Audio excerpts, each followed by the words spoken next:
I am Father Charles Polifka, Capuchin Franciscan, and I'm pastor at Annunciation Catholic Church here in Denver, Colorado.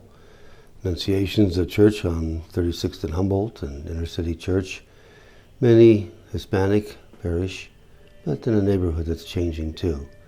So I'm glad to be with you. A couple of questions that people have sent in. One is that some Christians say, why do we have infant baptism when Jesus was baptized as an adult? Well, first of all, I think you need to understand what Jesus' baptism was all about. Jesus' baptism was not a baptism to take away original sin or to take away any sin, because Jesus had no sin. His baptism was mainly a baptism to show that he was unified. He was one with the people of Israel, one with the people of our all people. And because he was one, he also underwent baptism. It was to show that he was part of the human race and part of all of us. His identity was fully God, fully man. And so he underwent that baptism. We baptize infants mainly because we are bringing those infants into God's community. We're bringing them into the life of the Trinity. We're making them our brothers and sisters. We're bringing them into a family. So what better way to bring them into a family is to bring them in as soon as they're born. They're born from water of their mother, and they're reborn again from water through baptism. They become members of the human family, and they become members of not only the human family, but the members of God's family.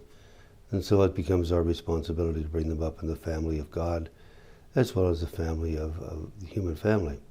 Just as parents take on the obligation of raising their children, bringing them up with good food for their bodies and making sure that their bodies develop, so in baptism, parents take on the responsibility of making sure that they develop in the family of God. So we baptize because we bring them into the family of God, not only because we want to take away original sin or any kind of sin, but because we want them to be a part of our family, the family of God. And what better time to do that than when they are becoming members of their own human family, they become members of the family of God. There's a second question that's here is, if someone is trying to kill you, can you defend your own life by harming them? Jesus says to turn the other cheek. He says to turn the other cheek. It's an ideal, and he's speaking to those who are part of the family of God, part of those who are disciples of Jesus. And certainly, as disciples of Jesus, we make peace with one another, and we can trust one another. But not everybody is a disciple of Jesus, and so we have a right to defend ourselves against those who would harm us unjustly, or those who would harm us in a way that we would lose life, or that we would lose some of our ability to function as a human being. So sometimes we have the right to we have that right to defend ourselves, and that right to defend ourselves doesn't mean that we respond with a retaliation or anything like that, but we respond with sufficient force to repel whatever they are trying to do to harm us.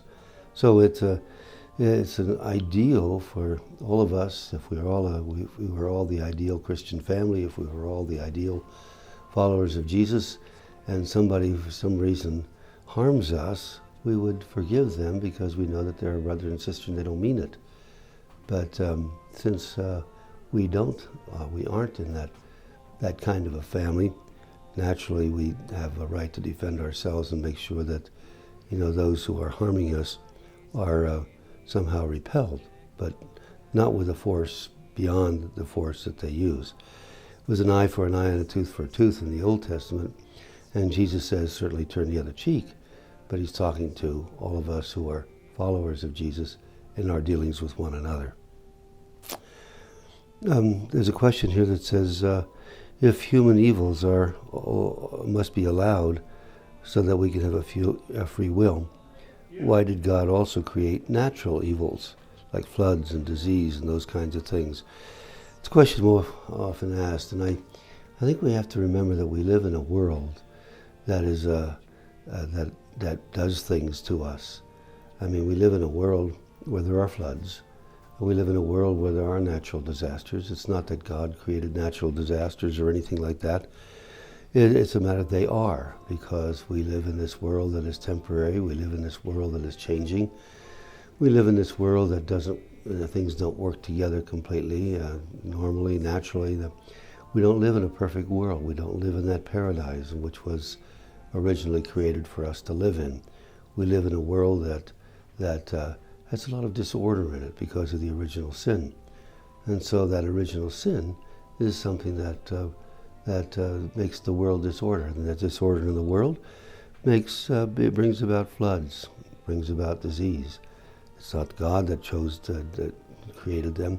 It's we that really, we that really are responsible for those evils in our world.